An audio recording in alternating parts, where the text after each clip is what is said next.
I'm Erica. Who's up for a game of Brain Drain? The rules to this one are very simple. Use every single part of your brain to get your team to guess the answers to the questions. You're my team! So you've got to guess the answers. That's your responsibility. Responsibility is showing you can be trusted with what is expected of you. Okay, this first question is knowledge-based. So you're going to need to use this part of your brain you use for intense thinking. What is 4 plus 4 plus 8 plus 8 minus 16? You have 10 seconds. Go!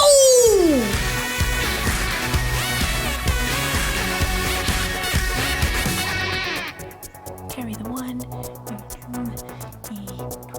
Okay, time's up! Here's the answer.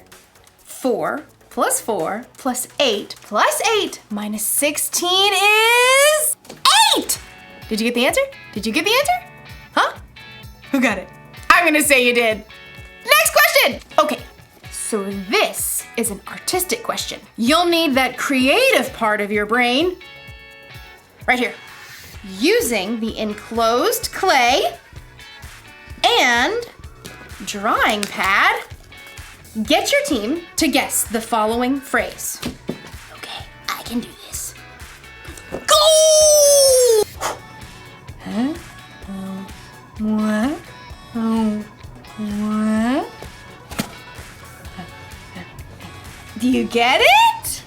It's a dime a dozen. A dime a dozen. A dime a dozen. That's the phrase that means something is so common you can pretty much find it anywhere. It's a dime a dozen. We're rich, I tell you. We're rich. Oh. Let's do another one. Ooh! This one's a performance card. I like this one. It uses that part of your brain that gives you courage. Right here to act on stage or sing. Here goes. Get your team to guess the following animal. Yeah, I'm not doing that. I'll just look silly.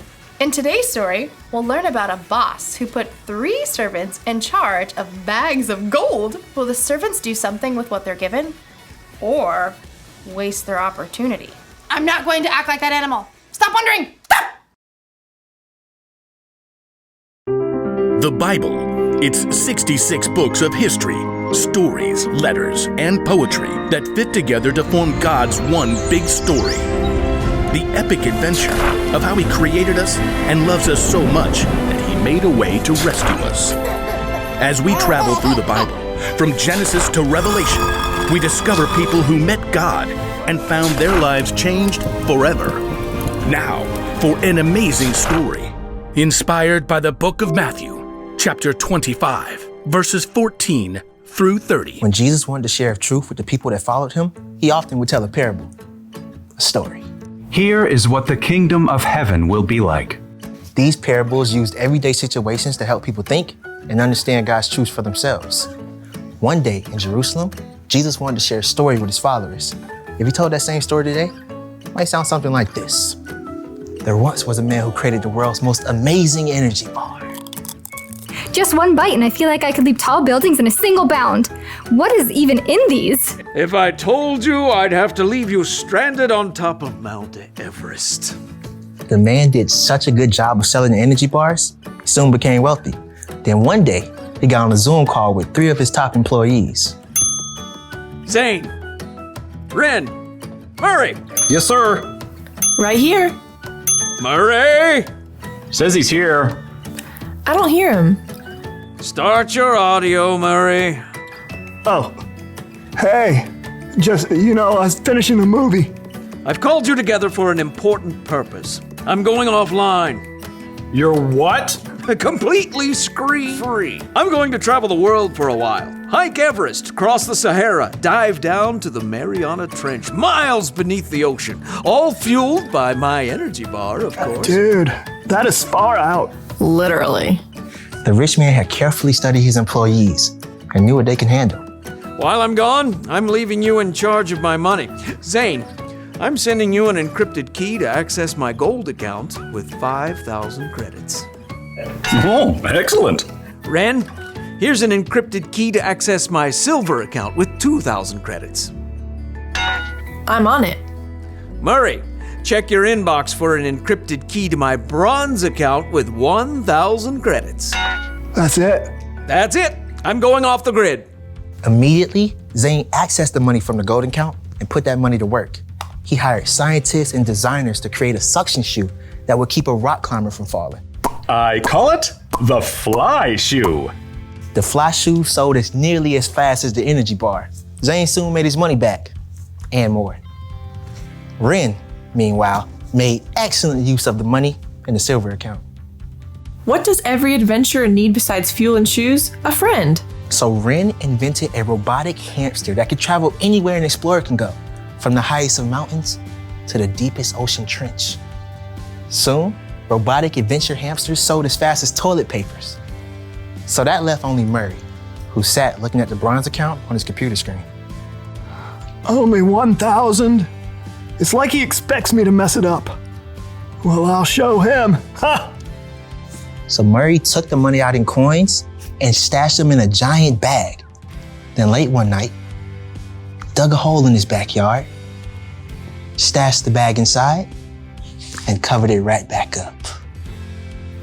Great. Now all I have to do is go back inside and watch Netflix. After a very long time, the rich man returned from the wilds.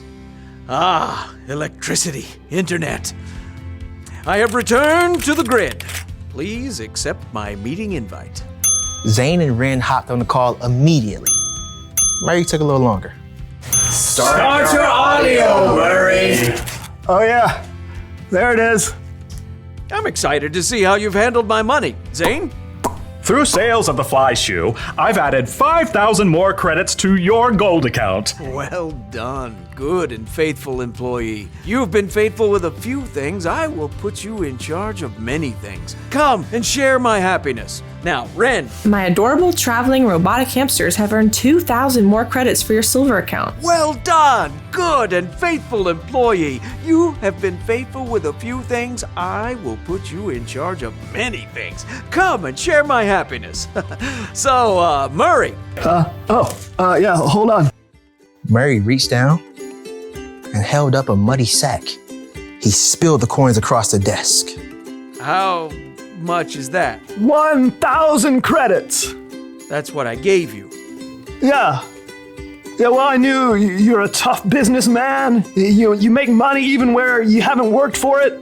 I didn't want you getting mad, so I just buried the money. See? It's all safe. Murray offered a weak smile, but instead of smiling back, the rich man went red in the face. You lazy man. If you knew I can make money even when I haven't worked for it, you should have at least kept my money in the bank where it would have earned a little bit. Sure. The rich man turned to his personal assistant and ordered. Take Murray's credits and give them to Zane, who already has 10,000 credits. Oh, and take Murray off my payroll immediately. The message of Jesus' story was clear. If you are responsible for what you were given, you'll be given more. If you wasted it, you end up with nothing.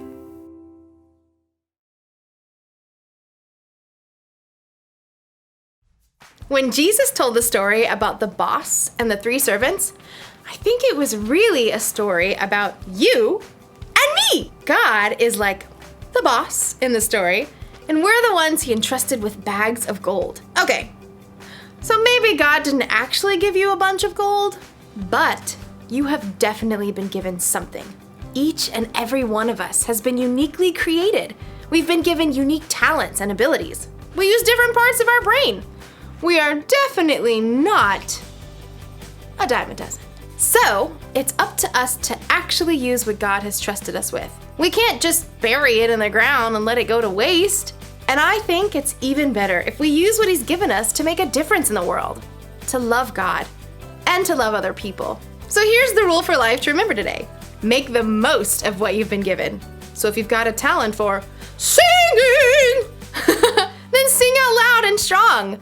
If you're good at intense thinking, then think about how you can make the world a better place. And if you happen to have the talent for acting like a wild animal, then let it out of its cage every once in a while, even if it makes you look silly. Did you get it? You're right. It was a zebra. See you next time. I'm kidding. It was an elephant. A really good elephant, too. I wonder what part of the brain that was. This one? This one? This one? This one? Definitely this one.